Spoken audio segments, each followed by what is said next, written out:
Shalom aux frères et sœurs à travers le monde. Vous écoutez la voix de votre frère Jean-Paul Lawson.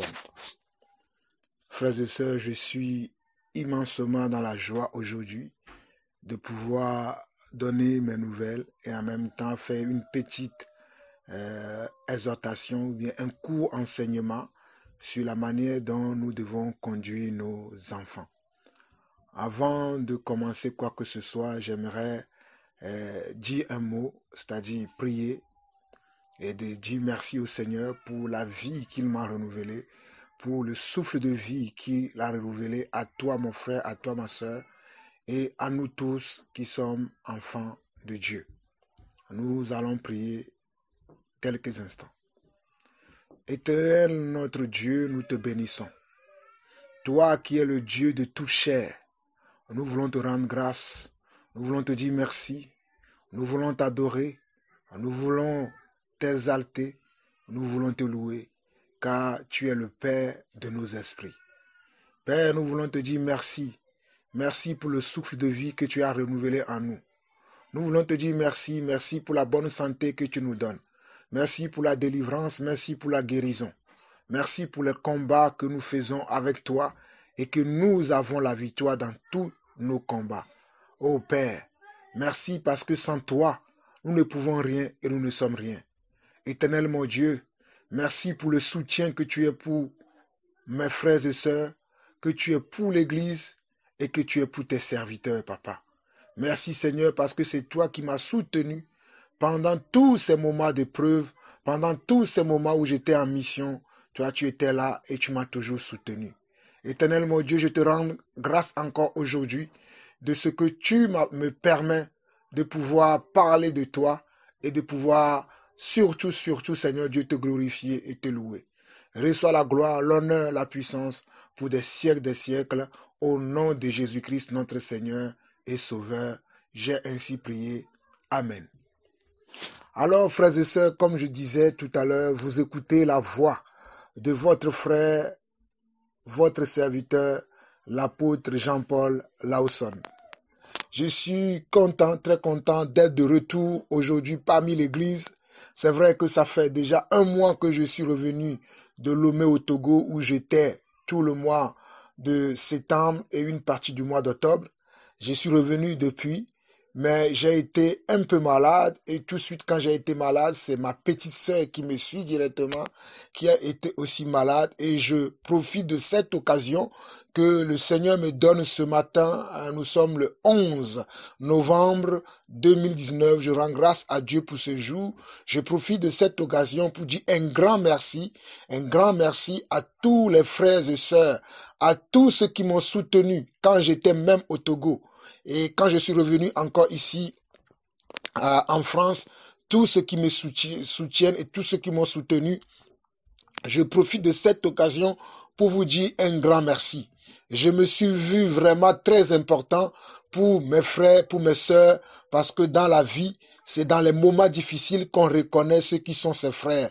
Et beaucoup d'entre vous, vous m'avez témoigné votre amour, vous m'avez témoigné votre soutien, et je vous en suis très reconnaissant. Que le Seigneur, notre Dieu, que nous adorons, que nous célébrons, que nous élevons, puisse vous soutenir aussi, vous aussi, à votre tour, lorsque vous serez dans les besoins.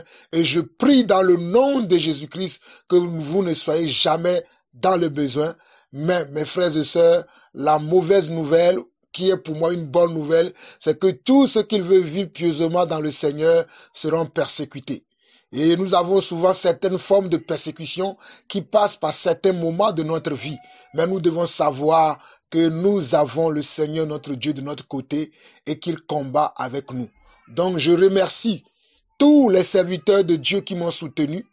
Je n'oublie pas tous les frères et sœurs qui m'ont soutenu, ceux qui actuellement, qui prient encore pour moi et pour ma sœur Sophie Lawson, que la grâce du Seigneur vous soit multipliée, que l'amour du Seigneur vous soit multiplié et que la paix du Seigneur abonde dans vos vies et dans vos foyers.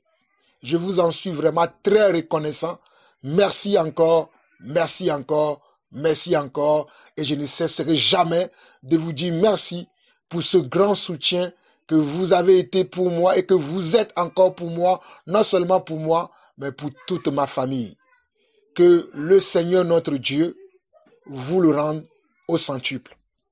Soyez encore une fois bénis, soyez encore une fois encouragés par ces quelques mots que j'avais à vous dire aujourd'hui. Soyez bénis, bénis, bénis, bénis. Vraiment, les mots me manquent. Les mots me manquent pour vous dire merci. En tout cas, merci à tout le monde. Merci à tous les frères et sœurs. Je n'oublie pas mon frère Barouani Enzo du côté de Canada.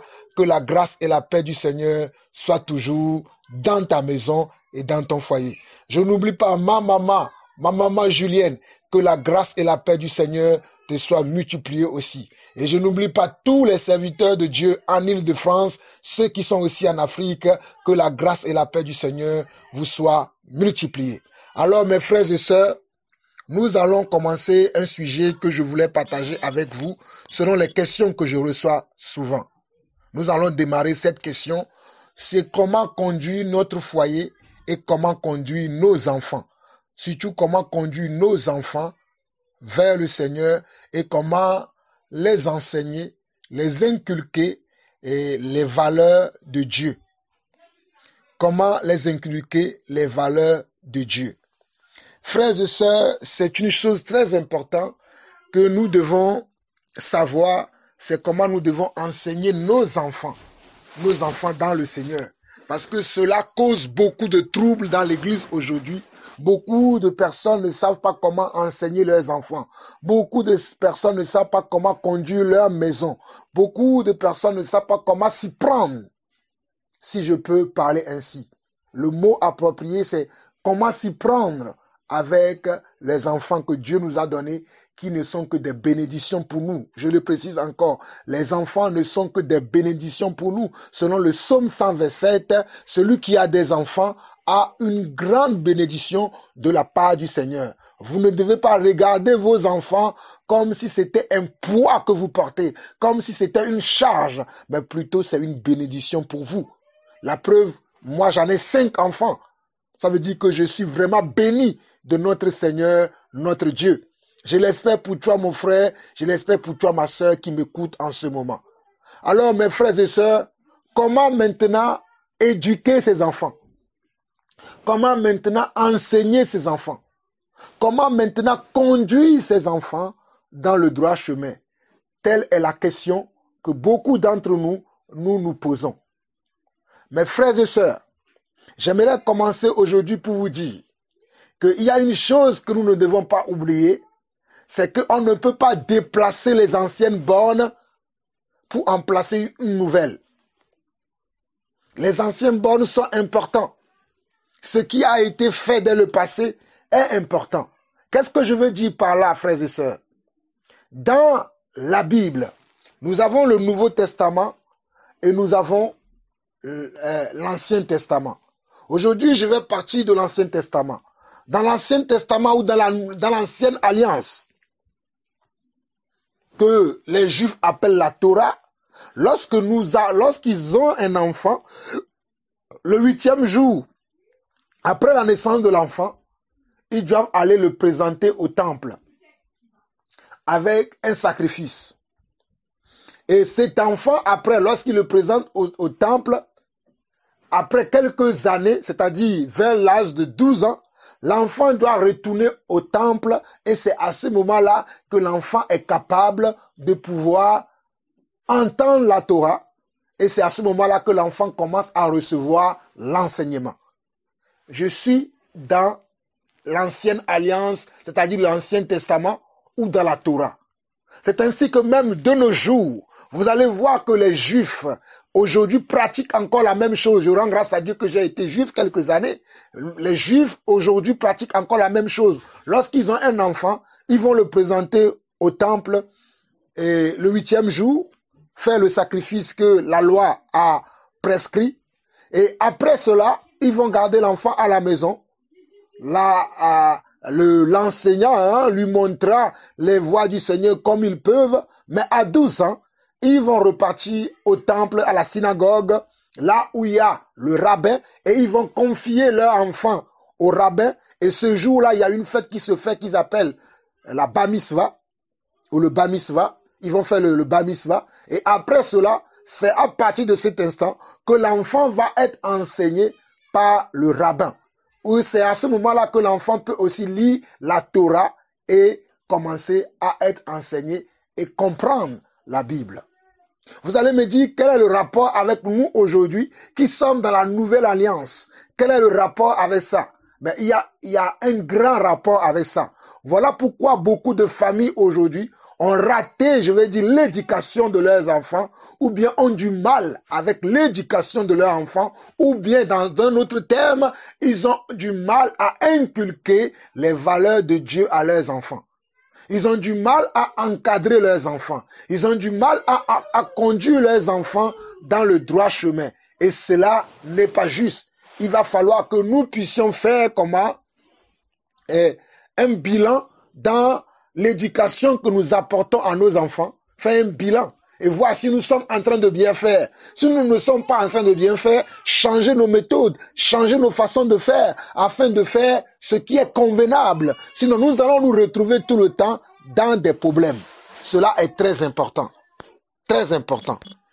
Donc, mes frères et sœurs, nous allons continuer, nous allons prendre un passage de la Bible. Je ne vais pas être très long, hein, c'est un petit rappel pour éclairer et chacun d'entre nous, selon ce que moi j'ai compris. Je ne fais pas de cela une doctrine, mais selon ce que moi j'ai compris. Alors, nous allons aller dans Luc chapitre 2, si mes souvenirs sont bons. Luc chapitre 2, nous allons lire un passage là-bas. Luc chapitre 2. Nous allons lire du verset 21 au verset 26. Et là, nous parlons de Jésus-Christ lui-même. Nous parlons de Jésus qui est notre modèle, notre exemple. On nous dit, lui, le 8e jour auquel l'enfant devait être circoncis, étant arrivé, on lui donna le nom de Jésus, nom qu'avait indigné l'ange avant qu'il soit conçu dans le sein de sa mère. Et quand les jours de leur purification furent accomplis, selon la loi de Moïse, Joseph et Marie le portaient à Jérusalem pour le présenter au Seigneur. Pour le présenter au Seigneur. Suivant ce qui est écrit dans la loi du Seigneur, tout mâle premier-né sera consacré au Seigneur. Et pour offrir en sacrifice 2 tourterelles ou 2 jeunes pigeons, comme cela est prescrit dans la loi du Seigneur. Et voici, il y avait à Jérusalem un homme appelé Siméon. Cet homme était juste et pieux. Il attendait la consolation d'Israël et l'Esprit Saint était sur lui. Il avait été divinement averti par le Saint-Esprit qu'il ne mourrait point avant d'avoir vu le Christ du Seigneur. Donc, nous voyons par ce passage-là que déjà, dans l'Ancienne Alliance, dans la Torah, dans l'Ancien Testament, lorsqu'un nouveau-né est né, il fallait que le 8e jour, on le circoncis s'il est un enfant mâle. Bien sûr, s'il est un enfant femelle, non. C'est-à-dire s'il est une fille. Mais s'il est un enfant mâle qui est un garçon, on doit le circoncire. Le 8e jour, on doit le circoncire. C'est-à-dire, dans ce passage-là, il y a 2 choses que nous devons remarquer. S'il est un enfant mâle, le 8e jour, c'est-à-dire un garçon, on doit l'amener au temple pour la circoncision. C'était ce que Moïse avait ordonné pour les enfants d'Israël, qui était l'alliance que Dieu avait faite avec Abraham.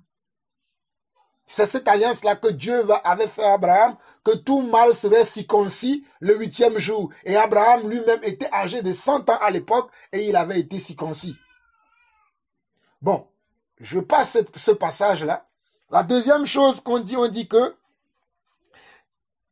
le verset 23 dit, ou bien on peut lire même à partir du verset 22.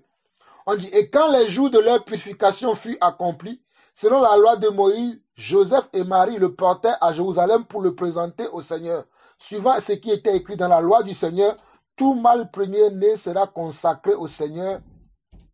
Tout mâle premier-né sera consacré au Seigneur. C'est-à-dire, après la circoncision, Si l'enfant était mâle, c'est-à-dire était garçon, et qu'il est le premier-né de la famille, comme moi, qui a eu David, qui est mon premier-né, après je devais l'amener, comment? Au temple pour le consacrer au Seigneur, parce que c'était le premier-né de mes enfants, et qu'il est un mâle, qu'il est un garçon. C'était ce que la loi avait promis à l'époque de Moïse, ou bien c'était ce que la loi prescrivait.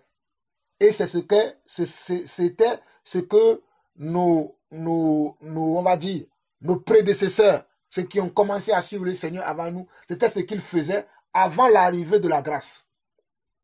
Mais dans le temps de la grâce aujourd'hui, nous n'avons plus besoin d'aller au temple pour présenter nos enfants, ni présenter nos premiers-nés mâles au Seigneur, parce que la présentation se fait nous-mêmes. Quand mes enfants naissent, moi-même je les présente au Seigneur, je leur dis, voici Seigneur, la bénédiction que tu m'as donnée. Je prie que ces enfants te connaissent, je prie qu'ils te craignent, et je prie qu'ils soient tes serviteurs ou tes servantes. Je n'ai pas forcément besoin d'aller dans un temple pour les présenter au Seigneur, mais moi-même je fais ma présentation au Seigneur en priant au Seigneur et en prononçant des paroles prophétiques sur la vie de mes enfants. Mais si quelqu'un parmi mes frères et sœurs veut aller présenter leurs enfants encore au temple, ce n'est pas un péché et tu peux le faire. C'est selon ton bon vouloir. Mais je te précise que selon le temps de la grâce, tu as aussi comment un enfant de Dieu qui peut bénir tes propres enfants, parce que nous sommes devenus aujourd'hui un royaume de rois et de sacrificateurs pour notre Dieu. Mais maintenant, si tu as besoin de l'amener au temple, selon ta foi, tu peux aussi le faire. Cela n'est pas un péché. Cela ne peut que renforcer comment la bénédiction de Dieu sur la vie de tes enfants. Amen. Mais je ferme cette petite parenthèse et je poursuis parce que ce n'était pas le point le plus important que je voulais aborder dans cette petite exhortation. Nous allons maintenant vers le verset 39 au verset 50. Et c'est là où je vais finir. C'est pas à partir de là que je vais enseigner ou bien je vais exhorter comment nous devons conduire nos enfants. On nous dit au verset 39 de Luc chapitre 2 jusqu'au verset 50, on nous dit, lorsqu'il eut accompli tout ce qu'ordonnait la loi du Seigneur, Joseph et Marie retournèrent à Galilée, à Nazareth, leur ville. Ils ont fait ces choses-là, c'est-à-dire le 8e jour, ils ont présenté l'enfant. Après, le 8e jour, ils ont circoncis l'enfant. Après, ils l'ont présenté parce que c'est leur mâle premier-né. Après tout ça, là, ils sont rentrés à Nazareth, là où ils habitaient. Vers le verset 40, on nous dit, or l'enfant croissait et se fortifiait. Il était rempli de sagesse et la grâce de Dieu était sur lui. Était sur quel enfant? L'enfant Jésus. L'enfant Jésus croissait, se fortifiait, rempli de sagesse, et la grâce de Dieu était sur lui. Ok, nous rendons grâce à Dieu pour cela. Nous continuons. Le verset 41 dit, les parents de Jésus allaient chaque année à Jérusalem à la fête de Pâques. Lorsqu'il fut âgé de 12 ans, ils y montèrent selon la coutume de la fête. Les parents de Jésus allaient chaque année à Jérusalem à la fête de Pâques. Il y avait plusieurs fêtes. Mais les parents de Jésus allaient chaque année. Et on nous précise que cette fête-là, c'était la fête de Pâques. On nous dit que lorsqu'il fut âgé de 12 ans, il y montait selon la coutume de la fête. Donc, selon la coutume, la loi, on va dire dans la Torah, c'est à l'âge de 12 ans que l'enfant peut commencer à être enseigné. Voilà pourquoi je vous ai parlé tout à l'heure des Juifs, que les Juifs pratiquent encore cette loi aujourd'hui. C'est à 12 ans qu'ils vont présenter leurs enfants au temple et ils vont le présenter au rabbin afin que le rabbin puisse commencer son travail dans la vie de l'enfant. Donc Jésus à 12 ans, il y montait selon la coutume. Il y montait au temple. Pour s'intéresser à quoi? Pour s'intéresser aux affaires de son père. Parce que Jésus a senti que c'est le moment maintenant où il doit commencer à s'intéresser aux affaires du royaume. Ce n'était pas avant. Avant, il était parti au temple. Pourquoi? Pour la circoncision et pour la présentation. Il était parti au temple pour deux raisons. La première, c'était pour la circoncision qui devait se faire le 8e jour après la naissance. Et la deuxième, parce qu'il était un garçon premier-né, un mâle premier-né, qui devait être consacré au Seigneur. C'était les deux raisons qu'il a amené au temple. Et après, on n'avait plus de visite sur le Seigneur dans le temple. On ne parlait plus de lui dans le temple. Mais à 12 ans, notez bien cet âge, mais à 12 ans, on va nous parler que Jésus est retourné avec ses parents, selon leur coutume, à la fête. Cela est très important. 12 ans, notez bien cet âge, 12 ans. Ok, je continue. Puis quand nous sommes au verset 43 de Luc chapitre 2. Puis quand les jours furent écoulés et qu'ils s'en retournèrent, l'enfant Jésus resta à Jérusalem. Son père et sa mère ne s'en aperçurent pas. Croyant qu'il était avec leurs compagnons de voyage, ils firent une journée de chemin et le cherchèrent parmi leurs parents et leurs connaissances. Mais, ne l'ayant pas trouvé, ils retournèrent à Jérusalem pour le chercher. Au bout de 3 jours, ils le trouvèrent dans le temple assis au milieu des docteurs, les écoutant et les interrogeant. Tous ceux qui l'attendaient étaient frappés de son intelligence, de son intelligence et de ses réponses. Quand ses parents le virent, ils furent saisis d'étonnement et sa mère lui dit, « Mon enfant, pourquoi as-tu agi de la sorte avec nous? Voici ton père et moi, nous te cherchions avec angoisse. » Il leur dit, « Pourquoi me cherchez-vous? Ne saviez-vous pas qu'il faut que je m'occupe des affaires de mon père? » Mais ils ne comprirent pas ce qu'il leur disait. Donc, les parents de Jésus qui étaient Joseph et Marie, nous savons que Jésus était Dieu, mais sur la terre, il était confié à 2 hommes, c'est-à-dire Marie et Joseph. Je ne vais pas rester sur ce point, ce n'est pas là où je vais en venir. Le plus important, c'est de comprendre que ses parents le cherchaient parce qu'ils voulaient qu'il soit avec eux. Mais lui, il a compris que son âge est arrivé où il doit s'intéresser aux affaires du royaume. Il doit s'intéresser aux affaires de son père. Il doit s'intéresser à ce pourquoi il est venu sur terre. C'est-à-dire s'intéresser à la parole de Dieu. Mais il a commencé à le faire à quel âge? À l'âge de 12 ans. Frères et sœurs, j'aimerais nous exhorter, nous qui sommes parents, parce que je reçois souvent ce genre de questions, où on me demande comment nous devons éduquer nos enfants, comment est-ce que tu fais, ou comment est-ce que tu enseignes tes enfants. Mes frères et sœurs, même mon premier fils aura bientôt 12 ans. Il n'a pas encore, il a 11 ans maintenant, c'est l'année prochaine qu'il aura 12 ans. Mais, je vais nous dire que la première façon d'enseigner nos enfants, avant qu'ils n'aient l'âge à laquelle ils peuvent avoir, l'âge qui leur permettrait d'avoir, de savoir ou bien de distinguer entre le bien et le mal, si nous voulons prendre les Écritures, c'est l'âge de 12 ans. C'est à l'âge de 12 ans que nos enfants peuvent distinguer entre le bien et le mal correctement selon la parole de Dieu.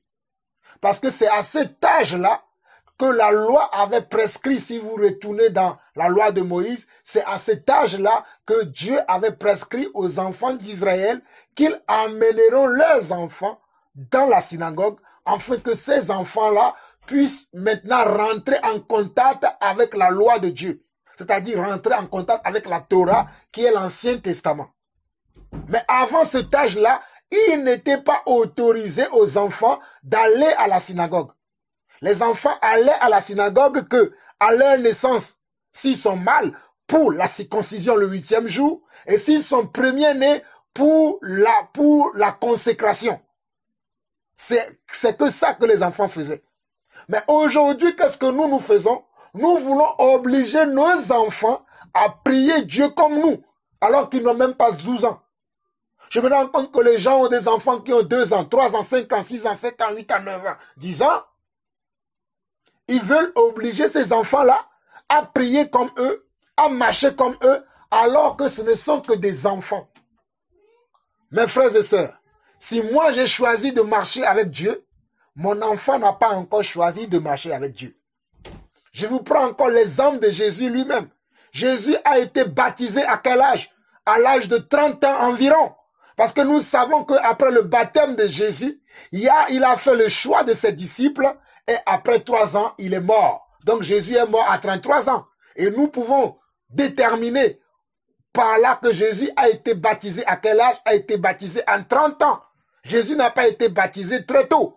Il a été baptisé en 30 ans. Donc voilà pourquoi aujourd'hui, nous en tant que parents, nous ne pouvons pas obliger nos enfants à suivre notre habitude, à suivre ce que nous faisons. Cela, c'est du mimétisme. Nous devons laisser les enfants faire leur choix, c'est-à-dire leur choix de suivre le Seigneur. Bien évidemment que cela va dépendre de notre comportement, de notre façon d'agir, de la manière dont nous nous comportons à la maison, de la manière dont nous-mêmes nous suivons le Seigneur. C'est cela qui va aider les enfants à suivre le Seigneur après. Mais si nous-mêmes, déjà, nous ne suivons pas le Seigneur comme cela se doit. C'est-à-dire, à la maison, nous ne prions pas. À la maison, nous sommes violents. À la maison, nous sommes des menteurs. À la maison, nous sommes des hypocrites. À la maison, nous sommes des fornicateurs. À la maison, nous faisons toutes sortes de péchés. Comment nous voudrions que nos enfants puissent apprendre avec nous? Le premier enseignant d'un enfant, ce sont les parents. C'est la manière dont nous-mêmes nous nous comportons que nos enfants vont apprendre chez nous. Tu ne pries pas, mais tu veux que ton enfant prie. Tu ne loues pas, mais tu veux que ton enfant loue. Tu n'honores pas Dieu, mais tu veux que ton enfant honore Dieu. Comment voudras-tu qu'un enfant reproduit ce qu'il ne voit pas? Ben, on se reproduit selon son espèce. On se reproduit selon son espèce. Un chat va donner un chaton. Un chien va donner un chiot. Je n'ai jamais vu un chien donner un poisson, ni un chat donner comment, ni un chat donner un chiot. Cela n'existe pas. Mais nous devons comprendre que nous-mêmes, notre manière de marcher, notre manière de parler, notre manière d'agir dans le Seigneur, notre manière de suivre le Seigneur, c'est cela que nos enfants vont copier. Donc l'enseignement commence d'abord par notre comportement. Comment nous nous comportons devant nos enfants. Comment nous honorons le Seigneur devant nos enfants. Comment nous avons de la révérence pour Dieu. Il y a des gens qui manquent de révérence pour Dieu. C'est-à-dire ils peuvent être dans une communion avec Dieu et être au téléphone. Ils peuvent être dans une communion avec Dieu et être comment? Et être éparpillés partout. Mais ils vont s'étonner que eux-mêmes, ils vont voir leurs enfants, ils leur disent, maintenant on va prier et que les enfants sont éparpillés partout, ou bien ils sont sur leur téléphone. Ils vont dire, mais tu ne vois pas compris? Mais c'est la même chose que toi-même tu fais. Lorsque tu pries, tu as ton téléphone encore ouvert. Quand quelqu'un t'appelle, tu décroches le téléphone. Donc tu vas maintenant dire à ton fils de ne pas faire la même chose. Ou bien tu es en train de partager la parole avec tes enfants. Tu vois l'enfant sur le téléphone. Mais c'est la même chose que toi tu fais quand tu vas dans une communion fraternelle ou quand tu vas à l'église. Donc l'enfant ne reproduit que ce qu'il voit.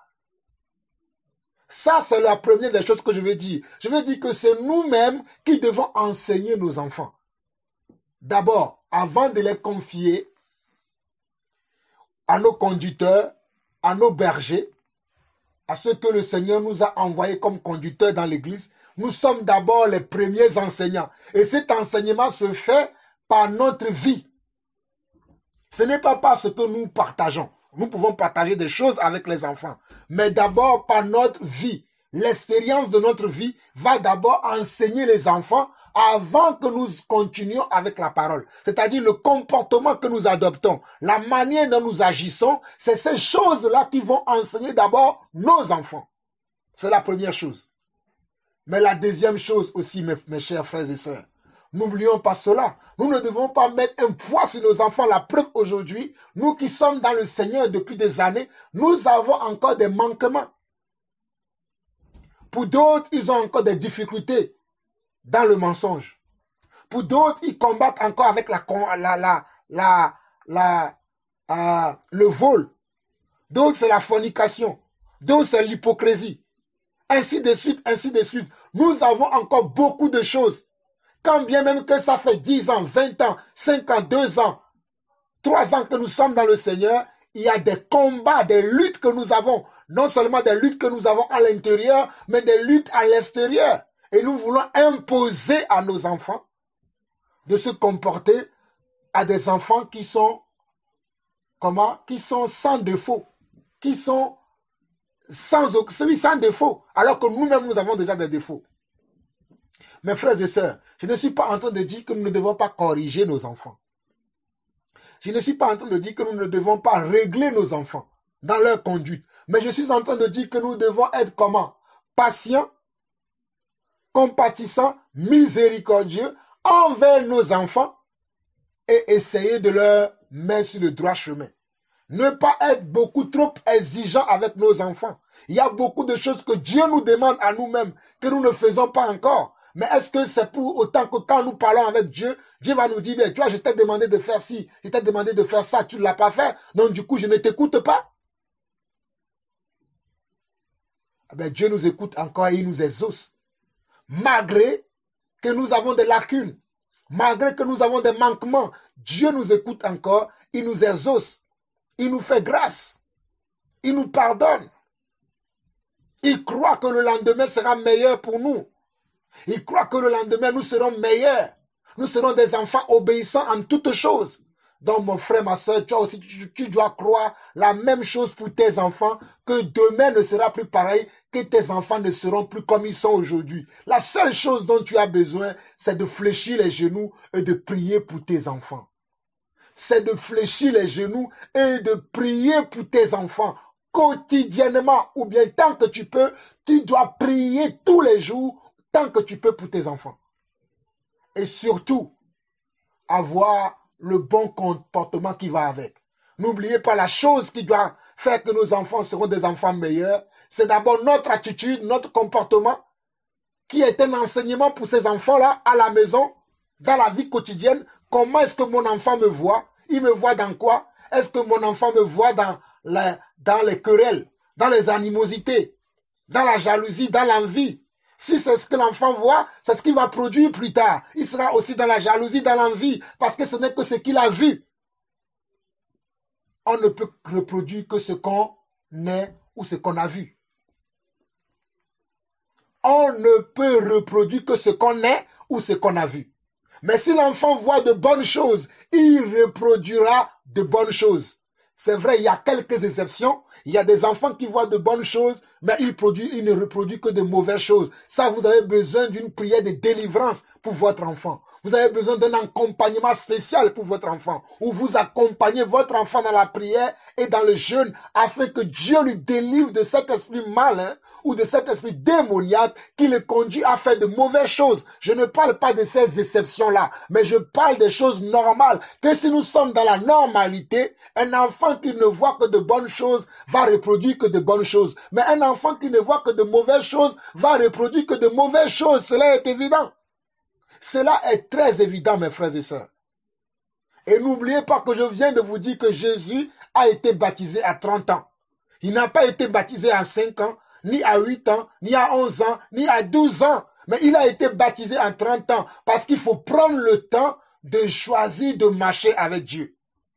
L'erreur que beaucoup de frères, beaucoup de sœurs font aujourd'hui, parce que eux-mêmes, ils sont baptisés, ils vont pousser leurs enfants aussi au baptême. Baptise-toi. On ne pousse pas quelqu'un à être baptisé. On ne pousse pas quelqu'un à aller vers le Seigneur.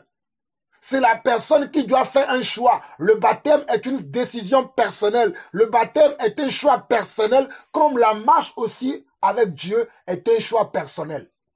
J'ai décidé de marcher avec Dieu. Je ne vais pas forcer mes enfants à marcher avec Dieu. Je leur parlerai de Dieu. Je leur témoignerai de Dieu. D'abord par mon comportement, ou bien par mes comportements, mes agissements, mon caractère, mes attitudes, mes manières de faire, ma manière de parler. Peut-être je vais aussi leur parler du Seigneur. Mais je prierai beaucoup plus que le Seigneur puisse les appeler à eux. Je prierai beaucoup plus que le Seigneur puisse les attirer à lui. Je prierai beaucoup plus pour que le Seigneur puisse les toucher. Parce que je sais que ce n'est pas moi qui fais, mais c'est le Seigneur qui fait. C'est la chose que nous oublions. Ce n'est pas nous qui transformons nos enfants, c'est Dieu qui les transforme. Ce ne sont pas mes parents qui m'ont transformé, mais c'est Dieu qui m'a transformé. Par la prière, Dieu m'a transformé et Dieu continue de me transformer. Ce n'est pas par la force de quelqu'un, mais c'est par la prière. Et c'est par la méditation de la parole que je commence à comprendre Dieu, que je commence à marcher avec Dieu et que je marche avec Dieu. Donc la principale des choses que toi, parent, tu dois faire en tant que frère, en tant que sœur, c'est de prier et de changer ton attitude, ta manière de faire à la maison, ton comportement, tes regards. Tu dois tout changer. Tu dois tout changer pour pouvoir attirer ton enfant vers le Seigneur. Et pour le faire, tu as besoin de tout changer. Changer la manière dont tu parles à tes enfants, la manière dont tu les obliges à prier. Ce n'est pas par obligation que nous devons obliger nos enfants à prier. Et sachez que l'âge déjà où l'enfant peut être enseigné, c'est à partir de 12 ans où on peut vraiment enseigner à l'enfant la manière dont il doit commencer à suivre le Seigneur. Mais avant cela, on peut aussi l'enseigner, mais pas le caractère, pas le comportement, pas l'attitude. Bien évidemment que toute la vie de l'enfant, c'est pas le caractère, le comportement, l'attitude qu'on doit enseigner aux enfants. Bien évidemment que c'est ça. Mais avant cela, avant de vouloir commencer à parler de la foi à l'enfant, à vouloir que l'enfant embrasse la foi que tu as embrassée, hein, je parle bien de la manière dont on doit parler à l'enfant, afin que l'enfant puisse embrasser la foi que nous avons embrassée, ou bien pour que l'enfant soit converti, il faut au minimum que l'enfant ait 12 ans. Et même pour moi, 12 ans, 12 ans n'est pas l'âge final. Parce qu'il faut laisser le temps à l'enfant de grandir selon le Seigneur pour faire un choix après de se convertir ou de ne pas se convertir. Sinon, nous ferons des enfants comment? Hypocrites, qui vont nous suivre, ils vont dire, papa, je te suis dans ce que tu fais, maman, je te suis dans ce que tu fais, alors que c'est faux. L'enfant, puisqu'il sait que tu le forces, puisqu'il sait que tu l'obliges, il va faire comme s'il suit, mais en réalité, il ne suit pas. C'est juste pour être en paix avec toi, mais il n'est pas en paix avec Dieu. Et c'est la paix avec Dieu que nous devons chercher. C'est la paix avec Dieu que nous devons chercher.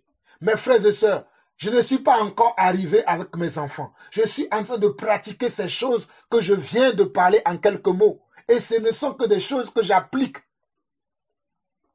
Et je prie pour mes enfants afin que le Seigneur puisse les attirer à lui. Je fais confiance aux promesses du Seigneur. Comme le Seigneur lui-même dit dans sa parole, crois et toute ta famille, tu seras sauvé. Moi, c'est une promesse que j'ai embrassée. Et lorsque je parle au Seigneur, dans mes moments de communion avec le Seigneur, je lui dis, Seigneur, souviens-toi de ta parole que tu as dit, que crois au Seigneur et toute ta famille, tu seras sauvé. Alors, Seigneur, souviens-toi de mon fils David, souviens-toi de mon fils Samuel, souviens-toi de mon fils Emmanuel, souviens-toi de ma fille Shalom, souviens-toi de ma fille Sarah, souviens-toi de toute ma famille, car tu as promis que crois au Seigneur et toute ta famille, tu seras sauvé. Voici, Seigneur Dieu, mes progénitures, voici cela que tu m'as donné. Père, je prie que tu les attires à toi. Et en plus de ces prières que je fais quotidiennement, j'ai une manière de marcher dans le Seigneur qui peut enseigner à mes enfants. J'ai une manière de me comporter qui peut enseigner à mes enfants. Je vous assure que mon fils qui a 11 ans désire déjà le baptême. Il pose souvent des questions à sa mère. Quand est-ce que papa va me baptiser? Quand est-ce que papa va me parler de la repentance? Mais je ne suis pas pressé de lui parler de ça. Parce que ce n'est pas ça qui est le plus important. Le plus important, c'est qu'il s'épanouisse d'abord. C'est pour qu'il grandisse d'abord. Et après, on parlera de ça. Après, je lui parlerai de la repentance. Après, je lui parlerai du Seigneur afin qu'il puisse être capable de faire un bon choix. Mais si je l'oblige aujourd'hui, parce que même des fois, il me dit, papa, je veux me baptiser aussi. Mais ce n'est pas pour autant que je vais plonger mon fils dans l'eau et le ressortir, je te baptise au nom de Jésus, je vais croire qu'il est baptisé. Parce que c'est ce qu'il me voit faire d'habitude en tant que serviteur de Dieu. Il est attiré par ça. Mais j'attends que cela soit mûr d'abord en lui, qu'il comprend d'abord ce que cela veut dire être repenti, ce que cela veut dire être converti. Et après, il marchera avec le Seigneur. Voilà pourquoi je vous précise que le Seigneur Jésus lui-même a été baptisé à 30 ans. Pourtant, il était né des parents qui étaient comment? Des fervents serviteurs de Dieu. Marie était une fervente servante de Dieu. Joseph aussi l'était. Mais il n'y a qu'à 30 ans que Jésus a fait son baptême. Parce que c'était le temps marqué par le Père. C'était le temps marqué par Dieu. N'obligeons pas nos enfants à nous suivre parce que le temps que Dieu a marqué pour nous est arrivé. Mon frère, si c'est le temps que Dieu a marqué pour toi qui est arrivé, et que c'est à 30 ans, à 25 ans, 40 ans, 50 ans, 60 ans, peu importe l'âge, que tu as embrassé le Seigneur, n'oblige pas tes enfants aussi à suivre le Seigneur avec toi en même temps. Prie pour eux pour que le Seigneur les convertisse. Prie pour eux pour que le Seigneur les touche. Prie pour eux pour qu'ils soient des enfants de Dieu. Mais d'abord, sois un modèle pour eux, en parole, en acte et en action. Sois une parole pour eux, d'abord en parole et en action, et tu verras que la vie de tes enfants seront transformée. Mes frères et sœurs, je ne vais pas beaucoup parler, mais ceci, c'est quelques mots d'exhortation, d'un petit encouragement que j'aimerais vous enseigner, que j'aimerais vous encourager à ne pas commettre des erreurs, à ne pas faire des choses parce que c'est comme ça qu'on fait dans les religions, parce que c'est comme ça qu'on nous a enseigné. Il faut que nous posons de bonnes questions pour trouver de bonnes réponses. Il y a des choses qui se faisaient dans le passé qu'on peut encore faire, mais nous devons le faire de la bonne manière. Nous devons le faire de la bonne façon. Il y a des choses que je ne dois plus faire, mais par contre, il y a des choses que je dois faire. Et si je dois faire ces choses, je dois les faire avec la sagesse de Dieu. Je dis bien avec la sagesse. Voilà pourquoi la Bible dit dans le livre de Jacques que si quelqu'un manque de sagesse, qu'il la demande en Dieu. Aujourd'hui, nous manquons de sagesse. Nous, les enfants de Dieu, nous, les disciples, nous, les chrétiens, nous manquons beaucoup de sagesse et nous agissons dans, comment je peux dire, nous agissons sans aucune sagesse. Sans aucune connaissance même des fois. Prenons le temps de chercher la connaissance. Prenons le temps de chercher en profondeur de certaines choses avant d'agir et ne courons pas le risque d'agir parce qu'un tel a fait, moi aussi je l'ai fait. Moi aussi je vais faire. Parce qu'un tel a dit, moi aussi je vais le dire. Parce qu'un tel a fait, moi aussi je vais faire. Non. Cherchons d'abord ce qui est mieux pour nous, ce qui est mieux pour nos enfants, ce qui est convenable. Le mot approprié, c'est ce qui est convenable. Ce n'est pas parce que j'ai décidé de suivre le Seigneur que je dois obliger mes enfants à le suivre. C'est mon choix. Ce n'est pas le choix de mes enfants. C'est mon choix d'abord. En premier lieu, c'est le choix de Jean-Paul Lawson. J'ai décidé de suivre le Seigneur. J'ai décidé d'être serviteur de Dieu. J'ai accepté la mission de Dieu. Comme nous l'avons vu que Jésus a accepté la mission de Dieu. Même ses parents ne l'ont pas compris. Vous voyez? Même ses parents qui étaient Marie et Joseph se posaient la question qu'on te cherchait. Qu'est-ce que tu fais parmi ces gens? Parce que le temps de Jésus-Christ était arrivé. Tout est une question de temps. Tout est une question de la volonté de Dieu. C'est Dieu qui attire les hommes à lui. Voilà pourquoi il a dit, lorsque j'irai au ciel, j'attirerai tous les hommes à moi. Laissez Dieu attirer vos enfants à lui. C'est Dieu qui doit attirer vos enfants. Ce ne sont pas nous-mêmes qui devons attirer nos enfants à Dieu, mais c'est le Seigneur Dieu qui va les attirer à lui. Mon frère, ma soeur, je peux t'assurer que c'est le Seigneur Dieu qui doit attirer ton enfant à lui et non toi. Mais pour le faire, tu as simplement besoin de prier, tu as simplement besoin d'avoir un bon comportement, une bonne attitude, un bon caractère, une bonne façon de servir le Seigneur. Et le temps convenable, Dieu attirera ton enfant à lui. Ce n'est pas Dieu qui a appelé Abraham, ce n'est pas Dieu qui a dit à Abraham, quitte la maison de ton père et suis-moi. Ce ne sont pas les parents d'Abraham qui l'ont fait. Ce n'est pas Dieu qui a appelé Moïse sur la montagne d'Horeb. Ce n'est pas Dieu qui a appelé Jacob. C'est Dieu qui appelle, frères et sœurs. C'est Dieu qui appelle, mon frère, ma sœur. C'est Dieu qui appelle. Laissez Dieu appeler vos enfants à lui. Vous avez besoin simplement d'intercéder, de prier pour vos enfants et d'être des parents modèles, des parents exemplaires pour vos enfants. Mais laissez Dieu les appeler à son temps, à lui. Ne forcez pas les enfants à embrasser la foi que vous avez embrassée. Ne forcez pas les enfants à aller au culte avec vous, même s'ils sont des enfants petits. Laissez les enfants, il y a un âge convenable où nos enfants peuvent suivre le Seigneur, c'est l'âge de 12 ans déjà. Mais avant cet âge-là, nous pouvons parler du Seigneur avec nos enfants avec sagesse, en faisant des petits jeux. Il faut être sage aujourd'hui. Mais ce que je veux te dire, mon frère, ce que je veux te dire, ma sœur, laisse Dieu appeler tes enfants à lui. Ce n'est pas toi qui appelles, c'est Dieu qui appelle. Laissons Dieu appeler nos enfants à lui. Mes frères et sœurs, je ne vais pas beaucoup continuer. Voilà ces quelques mots que je vais m'arrêter et je remercie encore tous les frères et sœurs qui me soutiennent un peu partout dans le monde.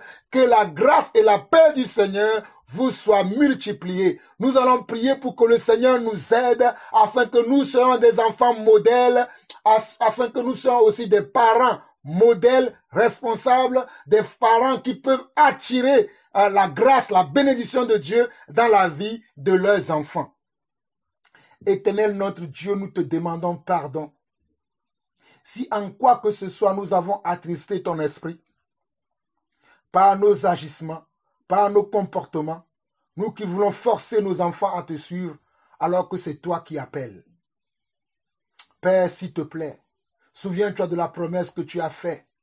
Oh, quand tu as déclaré selon ta parole, que crois en moi et toute ta famille, tu seras sauvé.